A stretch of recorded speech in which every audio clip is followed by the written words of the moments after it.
మన పర్సనల్ గా కూడా మనము ఫర్ ఎగ్జాంపుల్ మనం చదువుకుంటున్నాం, ఇంకొకరు చదువుతాడా, మనం ఎగ్జామ్ లో మనం రాయాలంటే ఇంకొకరు చదువుతాడా మనకి, వేరే ఇంకొకరు చదువుతాడా మనకి, మనమే సెల్ఫ్ గా చదువుకుని చక్కగా గ్రోత్ పెంచుకోవాలి. అవునా కదా?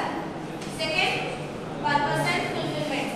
అప్పుడే మనం వెళ్ళాల్సిన, మనం సెటిల్ అవ్వాల్సిన పొజిషన్ కి వెళ్ళాలి. మన ఫ్యామిలీ సపోర్ట్ ఉండాలి, కాలేజ్ లో ఫ్యాకల్టీ సపోర్ట్ ఉండాలి, మనకు మనం మెయిన్ గా సెల్ఫ్ గా సపోర్ట్ చేసుకోవాలి. అవునా?